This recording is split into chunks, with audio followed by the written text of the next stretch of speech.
good afternoon and welcome to this celebration of Tom Hendrix, a man whose contributions we're going to talk about and whose personality and impact on medicine, on people, has been just one of the highlights of Johns Hopkins over its history. I do want to make special welcome to some of the guests who are here. Three of Dr. Hendrix's children, sons Paul and Eric and Carla, are here and joining us. And later on, Paul will have a few remarks on behalf of the family. It's very pleased for me to welcome Emeritus Dean Richard Ross, current Dean Paul Rothman, C.J. Harvey. Only the senior people here will remember, but C.J. taught people like me what I know about listening to the heart and a lot of internal medicine as a medical student and beyond. And it's wonderful to welcome him back here to Hopkins as well. If I say what is it that I remember personally about Dr. Hendrix, there's really three things that I want to say. Number one, I don't know who actually discovered that there was, or suggested first that there was a medical use for Botox, but you know, there are millions of women worldwide who look much better because of that discovery.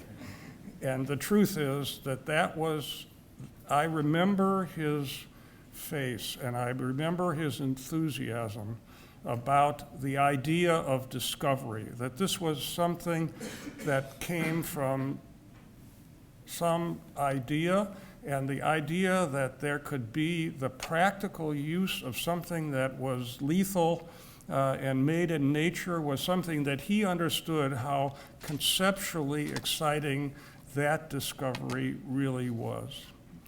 The second thing I remember is his remarkable commitment to all of the trainees, all of the people who populated the GI division and the hepatology unit here at Johns Hopkins.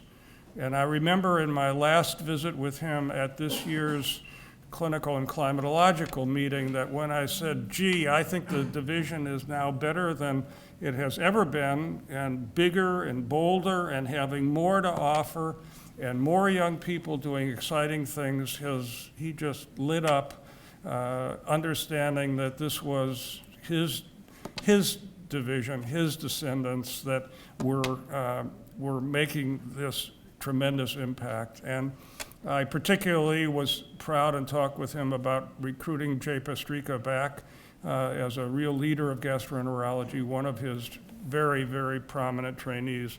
And I know Jay regrets that he's out of the country with his mother, I believe, in India as we speak. And then finally, the third aspect of Tom Hendrix that I remember was his heading the institutional review board called the Committee on Clinical Investigation, which was what we called the IRB for 25 years, I think. And there was this young guy who used to come up to that committee and testify personally because of the very extraordinary research that he was proposing to go into the ICU and do research on patients who have cardiac arrest, who do research and put a new device, a new pacemaker-like device called an automatic defibrillator into the human chest in people. And I remember graphically how he quizzed me and made sure that what we were doing in these very extraordinary research projects was the right thing for human health. And I'm sure that as he thinks back or thought back about his career, he really knows that he guided some of the most exciting, most creative, most remarkable clinical research from a perch on a committee that at that point in time set up all the real standards for how we do clinical investigation here at Johns Hopkins. So my first introduction is of Anthony Kalu. Dr. Kalu, as you know, for the last 9 years has been the director of the Division of Gastroenterology and Hepatology. He graduated from the University of West Indies, had postgraduate training at Howard and at Georgetown, came here as a junior faculty member, developed, in a certain sense, invented conceptually interventional gastroenterology, and he is going to be the first person to offer some comments.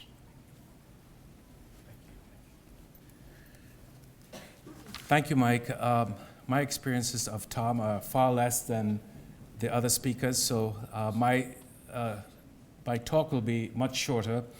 And because when I joined the faculty in 1988, I did none of my training at Hopkins. But the legend of Tom Hendrix was well known to me. And I'm not going to talk about his academic or teaching prowess, but what was impressive to me when I finally met the legend was that he was charming, handsome, and debonair. And he motored around in his convertible car, and I was always very impressed by that. He was always, for me personally, very supportive of my career, especially in my role as division director, and that's something I'll always be forever grateful. I will conclude my comments by reading a letter that we just received from his sister Mary. Dear Doctors Weisfeld, Kalu, Giardello, and Donowitz, I am Tom Hendrix' sister, and it is with great regret that my husband and I will not be able to join the celebration of Tom's life on April 10, 2014. However, it pleases me that he will be honored and remembered for the many contributions that he made to Johns Hopkins and his field of medicine. Hopkins was a major part of Tom's life, and by all accounts, Tom was a major part of Hopkins. We will be hosting a long-planned Hendrix family reunion in our home in California, which is in conflict with the celebration at Hopkins. Tom himself had planned to attend this reunion.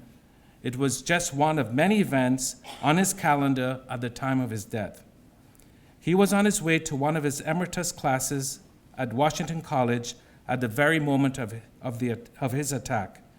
His airline tickets had been purchased for trips to visit his daughter Ingrid in New Mexico and his son Mark and other relatives in California. As you may know, he also had plans to attend the 2014 meeting of the AGA and had been invited to make a presentation. He was quick to organize his thoughts and had made considerable progress in committing those thoughts to writings. I speak of these things as a means to illustrate his optimism and his commitment to live his life to the fullest. He will be sorely missed. We send our love and best regards to those who gather to honor Tom's life. Sincerely, Mary and Dodd Thorpe. And I echo that he will be sorely missed. I will now turn the podium over to the person who recruited me to Hopkins, Dr. Mark Donowitz, who took the helm from Dr. Thomas Hendrix, and to follow his comments.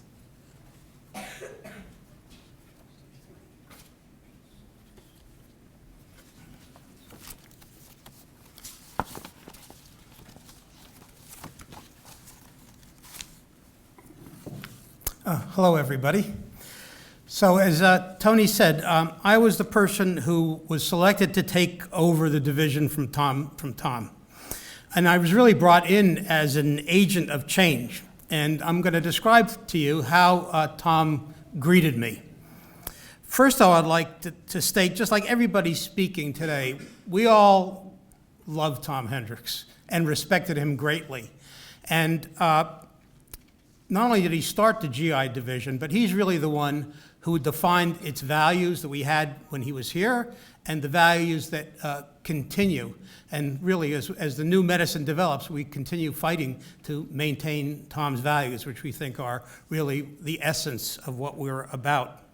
Now today, what we're all going to do is to tell you our stories about Tom.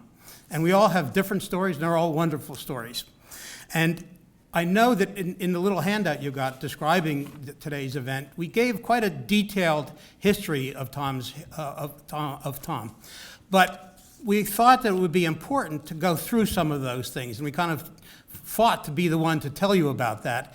And Frank Giardiello, who took over the division for me, is the one who's going to tell you about that. So I'm going to cede the stage to him now. Frank Giardiello will give you a little bit more about Tom's history and some personal recollections, and I'll come back to tell you how did he greet somebody who was brought in to change things.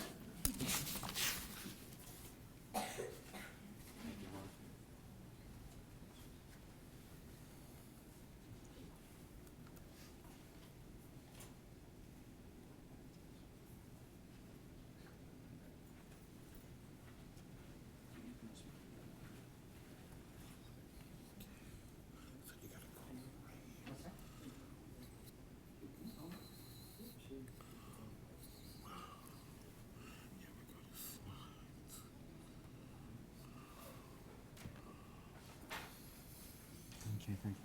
Good afternoon, everybody. Good afternoon, everybody. To the family of Dr. Hendrix, to the GI division, and to the Hopkins community at large, it's a privilege and an honor to speak about Dr. Hendrix. And what I'd like to do for a few minutes is talk about his biography for a bit. So, Dr. Hendrix was the greatest of the greatest generation. He was born in 1920 in Fort Ancient, Ohio, on the family farm. And at the age of 6, he moved to the San Fernando Valley of California, which is just north of Los Angeles. And he was raised in the farmland of Southern California. And he told me on more than one occasion that when he was a kid walking to school, he would smell the fragrance of the orange trees that dotted the land of the San Fernando Valley. In 1938, he started college at UCLA, but the Second World War intervened. And in 1941, he enlisted in the Navy, and he spent 5 years in the Navy. 2.5 of those years were on a destroyer in the Pacific Ocean, and he was involved in the major naval battles of the Second World War. This is a picture of Dr. Hendrix as a naval officer. He returned from sea in 1945 to marry Sonia. He met Sonia at UCLA. She was a college student there. They had 5 children: Carla, Eric, Paul, Mark, and Ingrid.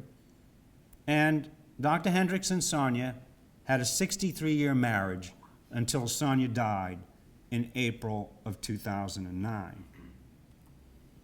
This is a picture of Dr. Hendrix with Sonia in 2002. Dr. Hendrix was 81 years old at the time. Dr. Hendrix, after the war, returned to UCLA. He completed his bachelor's degree in 1947. And then he was accepted to Johns Hopkins Medical School, graduated in 1951. He also then went to the Osler Medical House staff and did a 3-year residency from 1951 to 1954.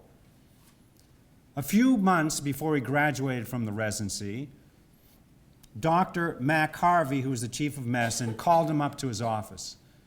And he said to Dr. Hendrix, "I'm starting this new thing, these divisions in internal medicine, and I want you to be the leader of one of those divisions. Which one do you want?" And he said, "Well," Dr. Hendrix said, "I want to be a nephrologist. I want to be chief of nephrology." And Dr. Harvey said, "Sorry, that's taken. What's your second choice?" So Dr. Hendrix said, "Gastroenterology." And that's the beginning of the story. So Dr. Hendrix and Sonia went off to Boston for 3 years, where he was a fellow with Dr. Franz Engelfinger at BU, who was the preeminent gastroenterologist and researcher at the time. And then in 1957, he came back to Hopkins to establish and be the chief of the GI division, which he did for 31 years. He was the chief of the GI division. Now, Dr. Hendrix said that there were 2 great mentors in his life. The first one was Mac Harvey, the chief of medicine at Hopkins, and the second was Dr. Franz Engelfinger. And he said of mentoring that they were not conscious of being mentors. And these are Dr. Hendrix' words. He said, they taught by example and invited you to participate in their activities, expected you to put the principles they held important into your daily practice. And I'll talk a little bit more about this method in a few minutes. Dr. Hendrix taught us many lessons, but here are the two lessons that I use on a daily basis. The first one, he said, was the approach to diagnosis starts with a careful history which focuses the physical exam and the tests to be used. And he said this strategy is much more important than it was before because we have so many more tests that we can use. And the second important lesson that I think about on a daily basis is something he said about research. He said about research that the first step is the careful formulation of the question to be answered. Dr. Hendrix was the quintessential physician. He was the clinician's clinician. He treated the most difficult patients. He was a very active listener. He bonded with them. He listened to them. He empathized with them. And he bonded with their struggle.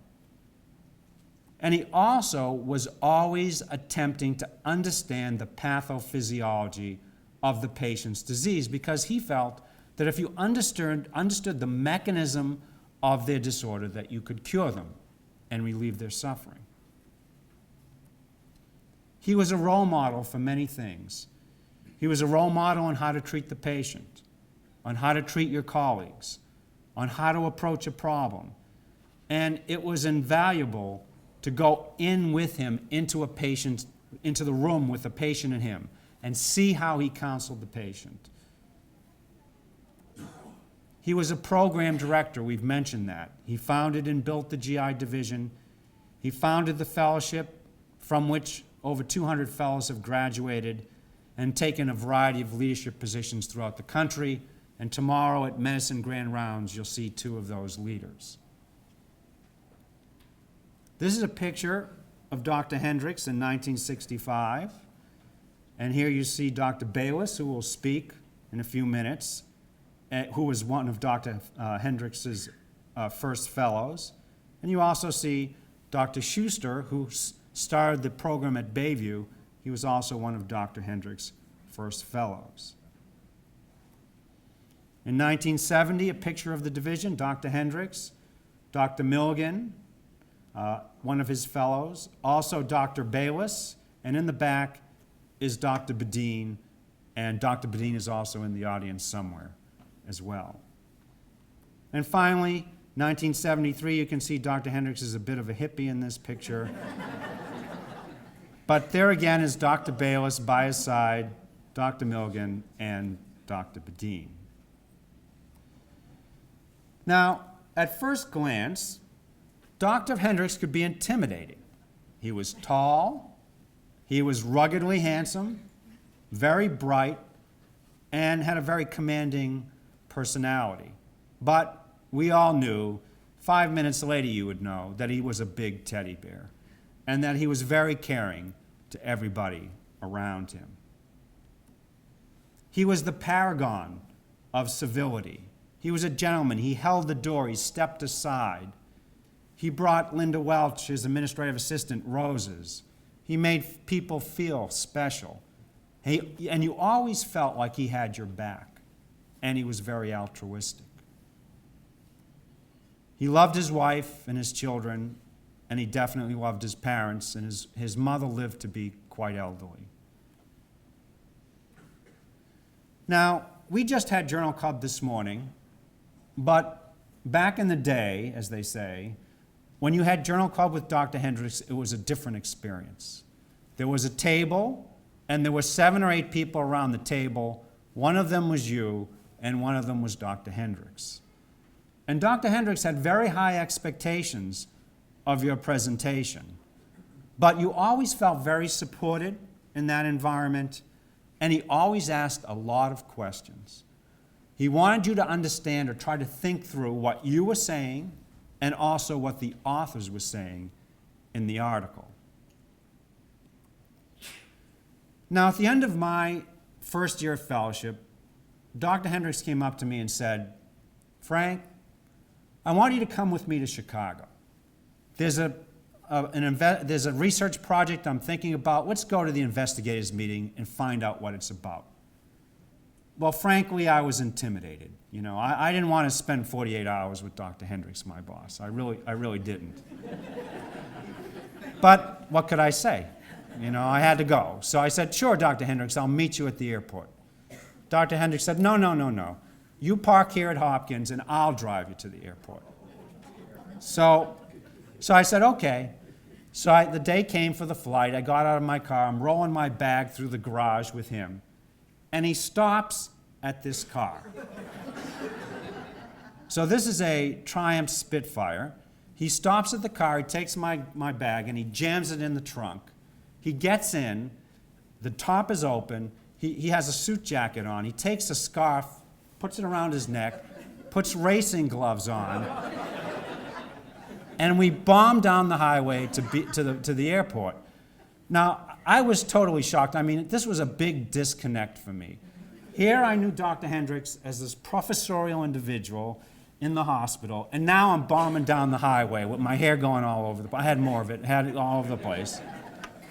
And it was a big disconnect. The other thing was we spent 48 hours together. And I was scared by that experience, but let me tell you, I had a great time. I had a great time with him. We talked about everything for 48 hours. And after the trip, I kind of wanted to hang out with Dr. Hendrix. He was so much fun. Now, I talked to you about his philosophy of mentoring. So when I was a second-year fellow, an early second-year fellow, he said, Frank, I want you to come with me to the polyposis clinic. I didn't even know what the polyposis clinic was. I didn't know what polyposis was. But I said, again, I can't say no. So I went. I went to the polyposis clinic. And so for a month, it was myself and him and Ann Crush, for those who knew Ann Crush, and we were seeing the patients. And then a second month went by, and I really loved this. I loved the patients, I loved the pathology, the pathophysiology, the genetics of the situation, and I was having a great time. 2 months go by. 3 months go by, I look around, and there's no more Dr. Hendrix. And so for the next, year or two, I was doing the clinic with Ann Crush. But the point of the matter is, he had introduced me to what, in the end, became the genesis of my career. For the next 40 years, the next 30 so far years, the genesis of my career came from that interaction. I think Dr. Hendrix had a personality that blended two things. The Midwest practicality and common sense from where he was born in Ohio, and the Californian zest for life. He never wore a regular tie, always a bow tie. He grew roses in his backyard and knew more about roses than anybody on the planet. He worked on cars in his garage, and believe it or not, he drove a checker cab as his daily car. And for those who don't know what a checker cab is, that's a checker cab. Now, his was not neon yellow with the stripe. His was beige, but nevertheless, that's what he drove. This is Dr. Hendrix in the 1980s. He was an international authority on esophageal disease, and this is a motility machine, esophageal motility machine.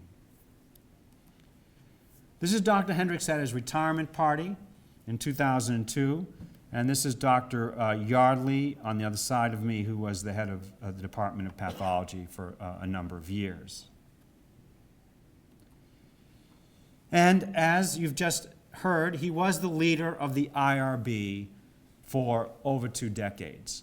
And that was great. That was great for me because unlike today, when you go to 5 websites and wait 2 months to get an answer for a question, in those days, you walked into his office, in a minute and a half, you said, Dr. Hendrix, this is my problem, this is my issue, and in 30 seconds, he gave you the answer to the problem.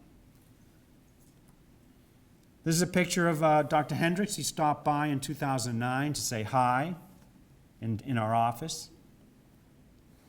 And the last time that I had an extended conversation with Dr. Hendrix was 2012. Mary and I were at DDW, and we were going to the president's dinner. Dr. Hendrix was the president of the AGA in 1984, and he was going to the dinner. And during the cocktail hour, I had about a 30-minute conversation with Dr. Hendrix, and we talked about all kinds of things. But the thing I remember he talked about, the one thing I remember most, is that at 91 he was taking classes at the community college. Now that's not so unusual, but what was unusual was that the subject was so arcane that I could not grasp what the subject was. But he knew, and I said, Dr. Hendrix, are you taking the exams? He goes, no, I'm not taking the exams. Anyway, I think this picture is emblematic of Dr. Hendrix. This is Dr. Hendrix sailing his sailboat on the Chesapeake Bay. He must be 85 years old in this picture. And it's emblematic because Dr. Hendrix was, in fact, the captain of the GI ship. And he navigated us through the choppy waters of American medicine for many decades, always with the very firm but gentle hand on the tiller, and always, as in this picture, looking out to the future with a lot of optimism and hope. There's only one thing that can be said, last thing that can be said, and that is Dr. Hendrix was the greatest of the greatest generation, and we will not see his like again. So now what I'd like to do is reintroduce Mark to make a few more comments. Let's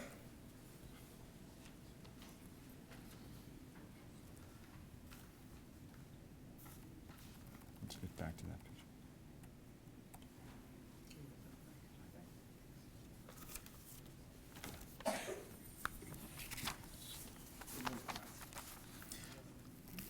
So I certainly think that gave us and you all a wonderful view about this wonderful man. Now, I'm going to tell you some of my personal recollections and my interactions with Tom. I was hired by Jack Stobo, who's head of medicine, as one of the series of new medicine department division directors. Oh, it's on. Great, thank you. So I was hired by Jack Stobo really to bring a series of changes to the GI division. And what did these changes consist of? Jack Stobo, and for all of you who remember Jack, was very precise on things he wanted. So Jack told me the following. I was being brought in to bring the GI division into the modern era of science, particularly molecular and cell biology. Secondly, I was to take the GI division and introduce many of the technological advances that were occurring, particularly therapeutic endoscopy and liver transplantation. And you heard that I was fortunate enough to hire Tony Kalu, who really started therapeutic endoscopy here. Third, I was to encourage diversity in the division. And one of the wonderful things that occurred during Jack's tenure here was that we hired a huge number of women faculty members, as well as took other aspects of diversity. And lastly, I was to maintain the many stellar clinical aspects of the GI division that were already present and not to diminish them. So how did Tom Hendrix deal with a person who was brought in specifically to change a whole bunch of things that he had built over so many years? And you heard the wonderful things that he had built up from Frank. Well, he greeted me and these ideas with open arms, and a tremendous willingness to engage in these changes. And one of the wonderful things that happened when I came here, to me at least, was that Tom was willing to take part in evolving these changes as well. And whenever I asked him about things, he would take me aside, tell me what things he saw that were going well, and particularly would tell me about the things that he thought were going less than well. And he never came to me. It was always when I sought him out. And probably in retrospect, had I been smart enough to ask him to come to me whenever he saw things that were not going quite in the right direction, I think things would have gone, I think I would have done a lot better a job. But Tom was wonderful. His insights about Hopkins, his perceptions of people, of directions, of areas of strengths and weaknesses were remarkable. Tom really understood. Now I'm going to recount a few of my dealings with Tom, just to kind of give you a picture of the kind of person he was. And I don't have quite as many as Frank has, but I think some of these experiences will tell you more about the man. So I was a medical student and a house officer here, and I became interested in gastroenterology by going away. At the period I was meeting my wife. This was in New York. It was Hopkins had the free quarter system at that point, and I asked my wife to come to Baltimore, and she said, without being married, you got to be kidding. So I went to New York and worked in the pathology department with Hans Popper, who was the person that actually began liver as a specialty. And I came back very quickly after that, was very enthusiastic, and did my rotation in gastroenterology with Tom, and had the experience of watching him perform. And it was really awe-inspiring. Many of the things that Frank described, and I will talk about a little bit later in terms of his clinical approaches, were really something to marvel at and to emulate and base your career upon. It was at this point that Tom did a tremendous favor to me. It was time I decided to go into gastroenterology, and came to Tom and said, I think I've been at Hopkins for a lot of years. I think I should go elsewhere and be trained in gastroenterology. And Tom said he thought that since that's what he did and it worked out very well, it would be a very good idea. But he said that we thought a lot about you, we've discussed you, and we're going to keep a position open for you here in your fellowship, just in case you decide at the last minute you want to come here. Well, that is a remarkable thing. Everybody who has gone through it knows there is tremendous insecurity in looking for positions, for fellowships. And to have that in my pocket where I went out was a remarkable favor he did to me. I felt very indebted then, and as I think of it now, I continue to feel indebted. One of the many wonderful things Tom has done for many of his trainees. Now, telling you a little bit more about how Tom dealt with me when I came back. This is something I think is really important, because I came back to run the division. And how did Tom deal with me? Well, he dealt with me with open arms. He was absolutely open to turn over the division at every aspect. He encouraged the new science. He showed tremendous interest in the new science. Would come over to my office many times and would talk about what we were doing, and he would point out that perhaps there should be more clinically directed questions that really would influence the patient more directly. So even in his quiet way, he was directing the directions we were going. Now, Tom's scientific contributions were really monumental. They were more observational. He would look at the patient and understand the role of the disease in the patient's life. And he would then ask very directed clinical questions. So you heard about botulinum toxin, which I'll comment about in a second. Let me tell you of some of the other things he did. First thing, one of his major accomplishments related to celiac disease. It was known for a few years that celiac disease was related to diet. In some way it was related to wheat. And it was also known that there was tremendous damage to the intestine that occurred with this disease. What was not known was that the real proof that this was a wheat-related disorder. And Tom, along with Ted Bayliss, again, a theme that's coming up continually today, and with Jack Yardley, who really began the field of GI pathology and was Tom's partner for many, many years, they showed that if you put a person on the appropriate diet, that the intestinal changes would revert to normal, proving that this disease related to an effect of wheat. Really a remarkable accomplishment. A typical accomplishment for Tom, making a finding that we now absolutely accept. Everybody who's a gastroenterologist or is in internal medicine knows that if you treat people with celiac disease, it gets better, and that's because this is due to an effect of wheat. But it wasn't known until Tom and his crew showed that this was true. A second area of Tom's was there was a terrible disease called Whipple's disease here, which was described at Hopkins as a febrile illness that had diarrhea as part of it and typically killed the patient. It was Tom, again, with Ted and Jack Yardley, who discovered that this was a bacterial disease and could be treated with an antibiotic, leading to the survival of patients. And lastly, the comment I'll make is about this botulinum toxin. This was an area that Tom was truly excited about. It was an example in which he'd been thinking about motility his whole career, and he really thought he understood how the nerves worked in regulating the different sphincters of the GI tract. With Jay Pastrika and Tony, they figured out that if you could block a certain phenomenon, using botulinum toxin, you could treat patients with a motility disorder called achalasia, which you can't swallow, and the esophagus gets very dilated. They tried it, and it worked. And Tom's excitement in seeing this bench-to-bedside phenomena accomplished was spectacular. And this occurred while I was here, and I just was, to see his enjoyment in that was like what we're all hoping to accomplish in our careers. Now, I'd like to make a few other comments about Tom's academic career. Now, you heard from Frank some of his wonderful features, his characteristics. But I am going to point out that Tom was a man of his time in looking at some of his accomplishments.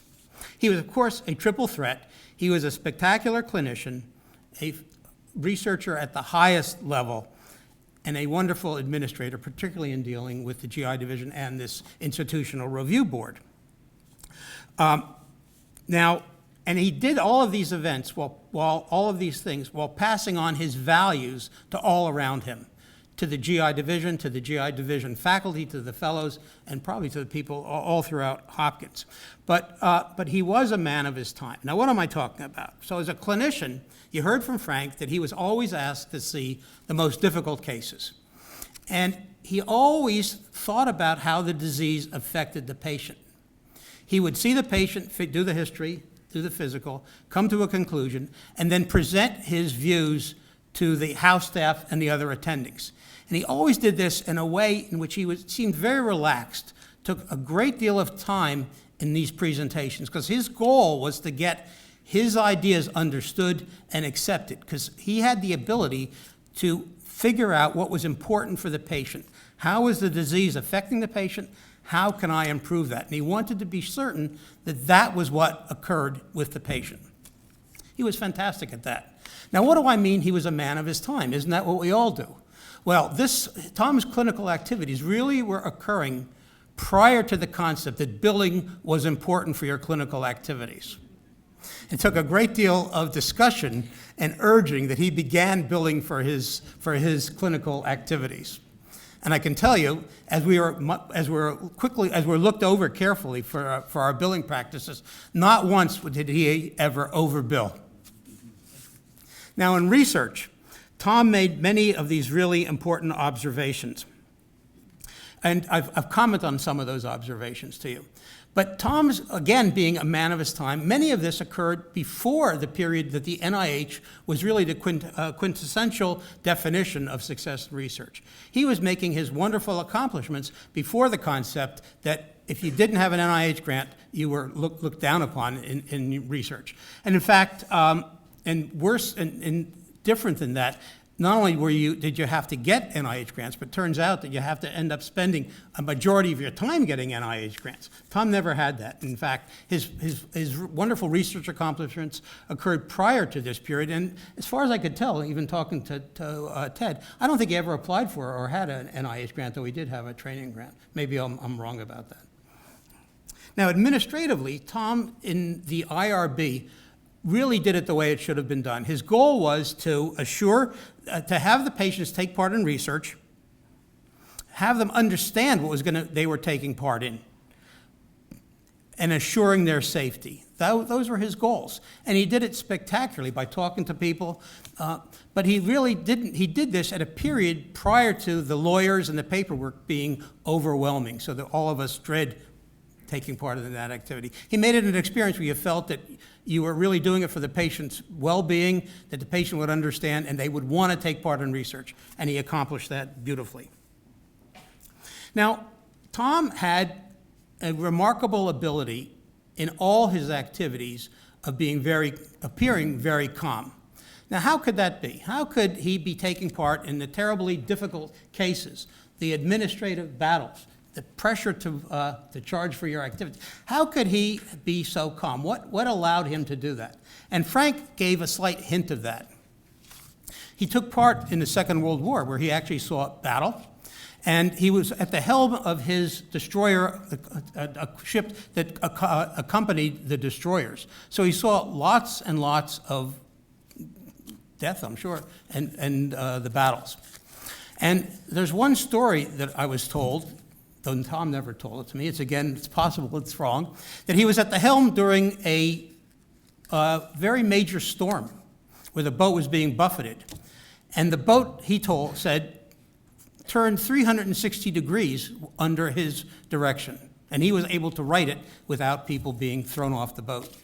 So I think this experience of seeing what real pressure and real diversity represents compared to what we go through every day allowed him to have a different perspective than many of us have relating to how he dealt with various issues.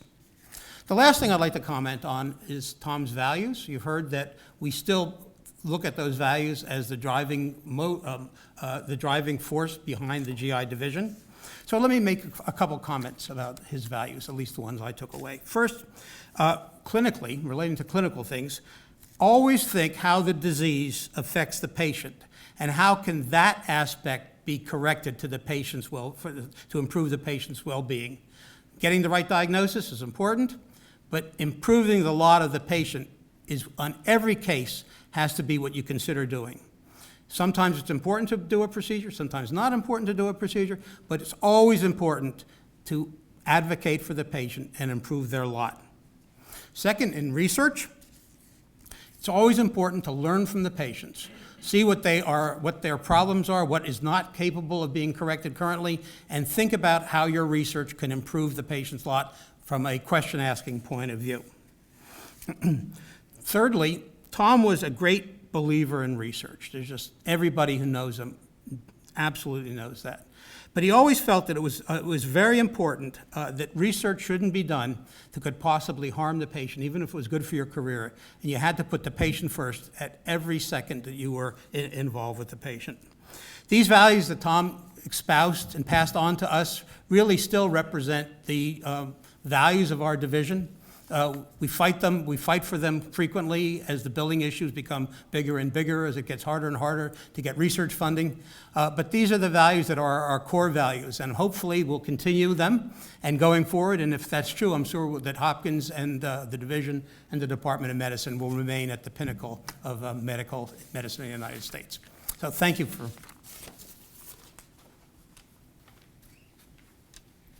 So I want to take the pleasure of introducing Dr. Theodore Bayless to this audience. You've heard about or from 60 years of leadership of this Division of Gastroenterology. But let me tell you, in every division, it's not just the stated leader that makes the difference. In every division, there's a spiritual leader. There's somebody who drives the division forward, keeps the compass pointing in the right direction, and sees that all kinds of things happen that don't necessarily evolve to the leader of the division. And in this division, Dr. Ted Bayless is that compass. Dr. Bayless was a fellow of Dr. Hendrix. He came to Hopkins from Chicago and Cornell. He came here as a fellow and then left for the Army and then returned as a faculty member and then spent the rest of his career here, becoming the leader of leaders in the area of clinical inflammatory bowel disease, directing the Meyerhoff Center in Inflammatory Bowel Disease. And it's so wonderful that Mr. Meyerhoff, former chair of the Board of Trustees of Johns Hopkins Hospital, is here to join us today. And he is the Emeritus Hibbs Professor of Gastroenterology, and he will offer you his comments.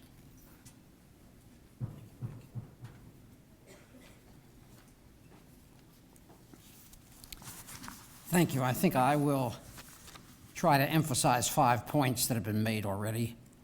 And these are really learning points. These are messages that Tom Hendrix gave to all of us, and I think helps me and helps others as our careers. The 5 points were: 1, he was a listener. 2, as you've heard, he was a question asker. He convinced people, the patient himself, others, to come up with a question. Thirdly, he ran what Victor McCusick called the academic triathlon of research, patient care, and teaching. Fourthly, he was a collaborator. He set up collaborations with a variety of people. I see Marv Schuster sitting in the audience. Martin Donner's widow is here. Jack Yardley's widow. These are all people that he set up collaborations with. And then lastly, he then fostered the appearance of the number of centers, the Swallowing Center, the Meyerhoff Center, and then later on the Division, Mark Donowitz's center, and then subsequently Tony Kalu's very successful therapeutic endoscopy operation. So point one, he was a listener, a generous, unselfish listener, smart, honest, thoughtful, and generous with his time and efforts. As a doctor, as a mentor, as a collaborator, as a researcher, as a teacher, he was a listener. When you met with him, you had center stage. He focused his attention and thought on the issue or the idea you brought to him. He listened.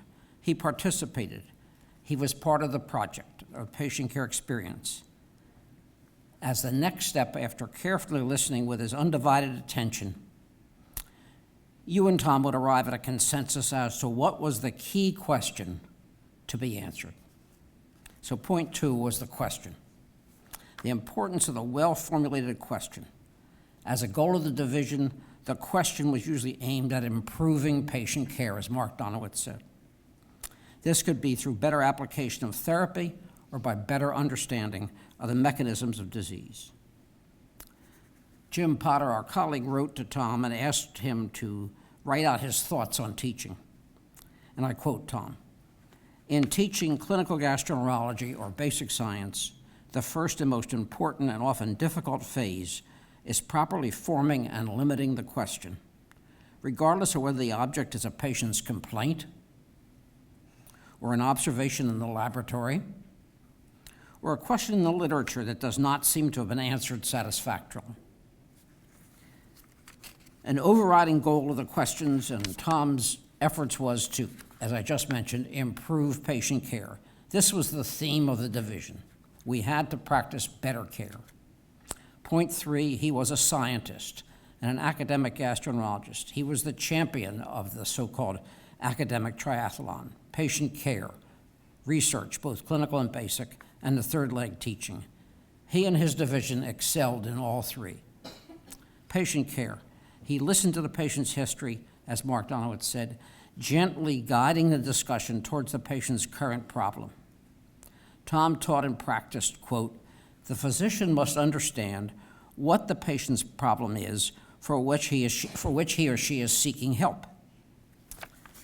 Before embarking on more diagnostic and therapeutic approaches, he would guide the patient into helping be sure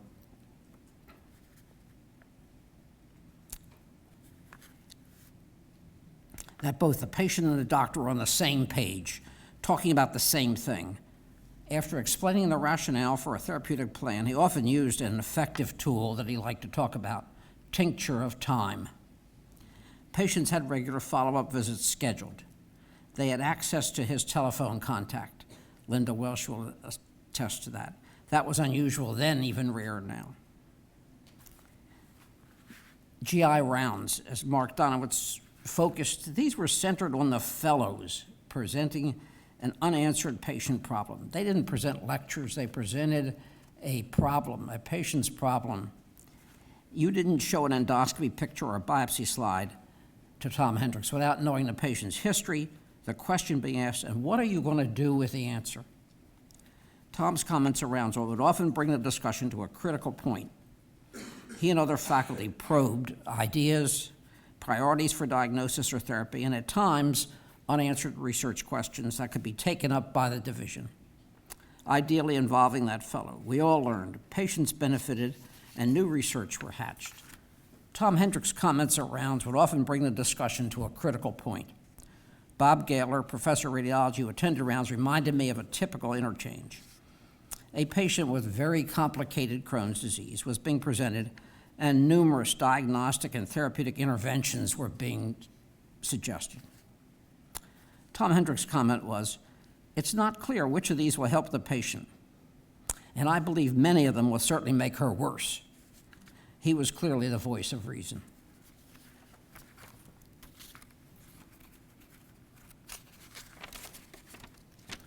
Collaboration with pathologists, especially Jack Yardley and his colleagues, were vital in our understanding in clinical pathology interactions in pathophys. Dr. Yardley became the father of GI pathology in this country, and our patient care and our research efforts were greatly enhanced. In liver disease, John Boitnott's phenomenal clinical pathologic correlations were the bedrock of patient care, as well as ongoing liver research led by Frank Iber, Will Madry, Esteban Mazet, Jim Potter. The fifth point, centers that originated in Dr. Hendrix's division. You've already heard about swallowing and esophageal function, where Tom's understanding of physiology and pathophysiology helped focus the division's efforts over his entire career. He and Martin Donner, and later Brodwin Jones and Bill Ravitch, led the first swallowing center in the country. Tom's interest in achalasia, a motor disturbance of the esophagus, as you've heard already, set the stage for Jay Pasricha's introduction of botulinum toxin for this troublesome illness. During Tom's tenure, the Harvey M. and Lynn P. Meyerhoff Digestive Diseases and Inflammatory Bowel Disease Center combined excellence of care in major clinical and basic research and was the key to the current major clinical and research efforts of the division. The IB genetics research that Steve Brand and I co-directed was involved in the discovery of the key gene responsible for Crohn's disease.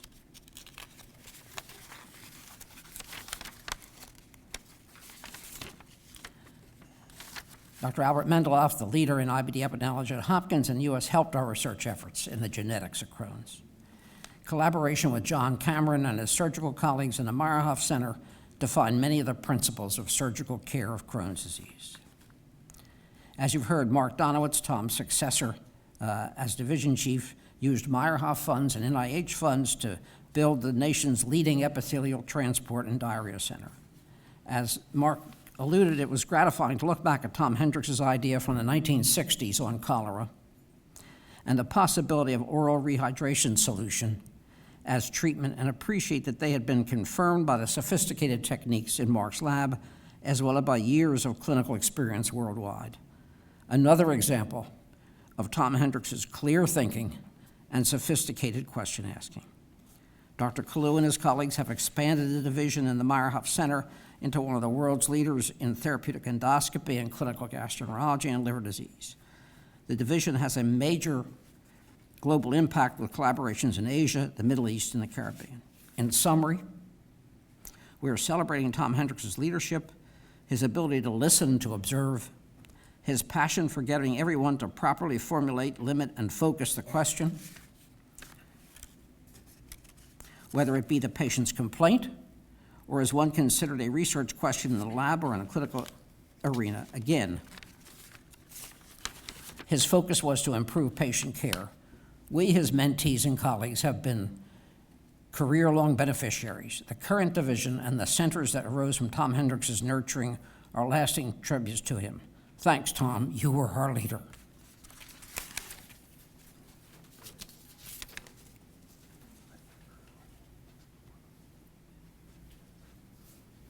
So, in academics, we don't pause very often, but this was a moment where I would suggest that we do pause for a minute before we hear from Paul Hendrix as representative of the family, and each of us in our own mind think about what Tom Hendrix meant to you personally and to those people who are very young and may not have had an experience. Think about how an individual like this has had this major an impact on an institution, on trainees for a generation, and on human health.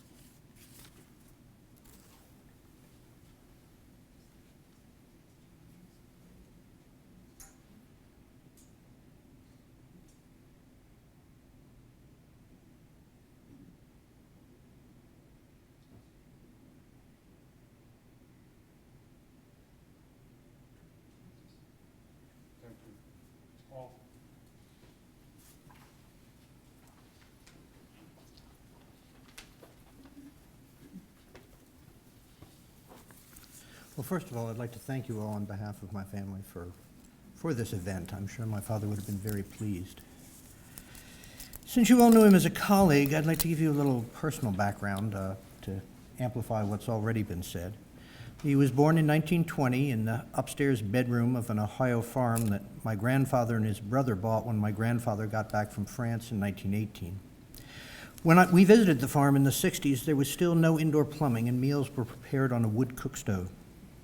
When my family was 5 or 6, the doctor told my grandmother, who was somewhat sickly, that she was unlikely to survive another winter in Ohio. My grandfather immediately sold out his interest in the farm and moved a family to Southern California. The doctor must have known what he was talking about because my grandmother lived until just a few months short of her 100th birthday. They bought a small farm in the San Fernando Valley, and this was the Depression, and there were 5 kids, and money was pretty tight. Undergraduate study at UCLA was possible, but graduate school would be out of reach. So in 1940, my father enlisted in the Naval Reserve to help pay for his education. Instead of returning to school after training, he was retained on active duty and soon found himself on his way to Pearl Harbor. He served on Admiral Nimitz' staff for the first part of the war, but he had joined the Navy to go to sea. He obtained an assignment as the navigator and combat information officer, and eventually the executive officer, on a destroyer escort, the USS Mitchell. They left Pearl Harbor for the Western Pacific in 1943 and were there continually until the Mitchell returned to San Francisco at the end of 1945. For the 4 years from Pearl Harbor until the end of the war, my father had only 7 days of stateside leave. However, he spent them well because on one of those days he had his first and only date with my mother. They corresponded by mail for the rest of the war, which was sort of the 1940s equivalent of an internet romance. He proposed immediately on his return, and they were married a month later. When he asked her later what she saw in him, my mother, a downtown LA girl, told him he was the only boy she'd ever met who had to go home and milk the cow. Of course, my mother also claimed she only married him because his last name began with an H, and that was what was engraved on her family's silverware. They must have been good letter writers because they were happily married for 64 years, raising 5 children. I still can't bring myself to read the letters, but they kept them all. And at the end of my mother's life, my father used to read them aloud to her to help her remember as her memory faded. My father had plenty of non-professional interests. He loved to garden, vegetables, roses. He was interested in meteorology. He was an amateur blacksmith. He loved the sea and sailing. We often went on sailing vacations, and he still went out on his sailboat until last year. He loved driving fast. He bought a Triumph TR6 to commute to work and subsequently had it fuel injected because it wasn't fast enough stock. He was a voracious reader, especially after he retired and could study all the things he didn't have time for as an undergraduate: history, Celtic music, comparative religions, foreign policy. He loved the BBC News and the music of Vera Lynn, but ultimately it all resolved around medicine. He hadn't planned to go into medicine. Finishing up his BA after the war, he had planned to pursue an academic career in bacterial metabolism. His college advisor suggested a research-oriented medical school, and my father replied he didn't know there was such a thing. His advisor said there were a few: Hopkins, Harvard, and Washington University in St. Louis. He got into all 3, but decided to come to Baltimore, and they moved here in 1947. Shortly before I was born, they were living in a row house on McElderry Street, where the School of Public Health is now. My father hadn't planned a career in gastroenterology either. In the early 50s, medical schools began to set up specialty divisions, usually headed by community physicians who had reputations for expertise in some area. The chief of medicine at Hopkins, Mac Harvey, instead picked people completing their Osler residency to go off and get specialty training and then return to Hopkins to set up these divisions. My father was offered allergy, dermatology, and gastroenterology. He said, "I knew I wasn't interested in the first 2 and knew nothing about the third, so out of ignorance I chose gastroenterology." Our family life was certainly centered around Hopkins. Of course, my father worked here, sometimes to an extent that drove my mother to distraction. But it was a social and familial focal point as well, largely as a function of the supper club. In 1956, a group of former House officers and their spouses, realizing they could no longer get away with eating for free in the cafeteria, but too poor to entertain, decided to pool their resources. They would meet on the 3rd Saturday of every month at each other's homes. The hosts would provide the liquor and assign the dishes, and other couples would bring the food. 9 couples: the Johns, the Rosses, the McCusicks, the Harveys, the Walkers, the Owens, every month without fail for probably 40 years. They still get together somewhat less frequently, most recently last month. My parents were from the West Coast, and all their friends and relatives were 3,000 miles away. so these colleagues and friends became our aunts and uncles. We went on vacations with them, went to school with their kids, and over time they became department heads, the chief of medicine, the dean of the medical school. My father said that at first, doing the dishes after dinner, they'd complain about the ignorant and short-sighted attitudes of the hospital administration, but eventually, he said, quoting Walt Kelly, we realized that we had met the enemy and he was us. In October of last year, when he was 93, my father celebrated his birthday, as he often did, by attending the annual meeting of the American Clinical and Climatological Association. He greatly enjoyed the meeting, but while there, he was asked if he would be willing to present at their next session in 2014. While he was a patient upstairs during the last weeks of his life, he began preparing the notes for this talk. His thesis was that his career in medicine had spanned 3 paradigms in the way medicine was taught and practiced.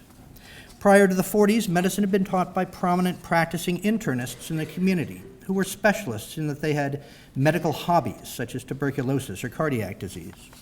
The operant paradigm was descriptive, defining diseases and identifying the infectious agents that caused them. Subsequently, a new paradigm emerged, one based on the description of disorders in physiology, which presented as symptoms of disease. This was the paradigm that informed most of his medical career. The final paradigm he referred to as the genetic medicine paradigm. He was very excited about this, how medical care could increasingly be tailored to the individual patient and refocused on the prevention rather than the treatment of disease. He felt that of necessity, this paradigmatic shift would require major alterations in how medical students were taught. It's unclear what his conclusions would have been. He was a medical traditionalist as far as handwriting was concerned, and in any case, he didn't write presentations out in advance, so his epitaph remains incomplete. He was very involved in teaching and in research, but it was caring for individual patients that I liked best to hear about. He was a skilled diagnostician, and I'm sure he knew long before I did that his last visit to Hopkins would indeed be his last visit. He had seen a great deal of death, as I suppose all doctors have, but he deeply believed that life was for living. I remember him telling me about one patient afflicted with an incurable and terminal illness. The patient did not have long to live, but he had gone fishing in Alaska every year and was wondering if he should go one last time. His family was adamantly opposed, believing he should stay home and take care of himself. My father told him there was no pressing medical reason he shouldn't go, and that probably wouldn't make much difference in his prognosis. Besides, my dad told him it might be the best fishing trip of your life.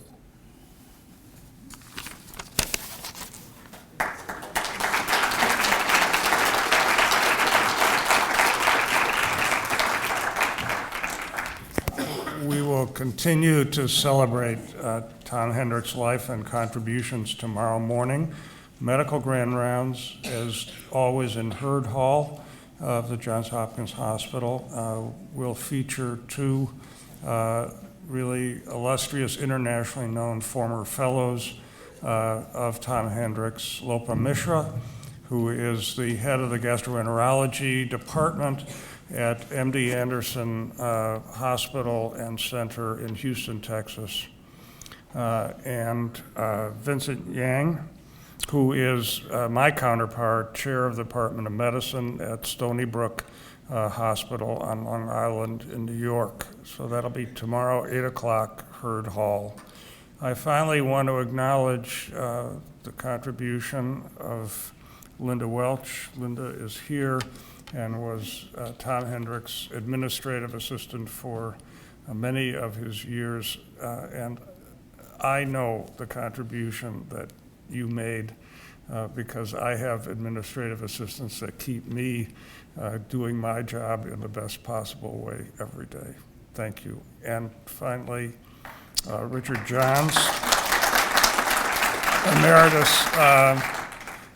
emeritus head of the division, the Department of Biomedical Engineering, really has been a stimulus to this event and expressed to us the importance to our community of having an event appropriate to honor the memory of Tom Hendrix. And finally, thank you all for coming and attending. Thanks to my staff, particularly Catherine Mayhew, who took charge of this event administratively, and my senior assistant, who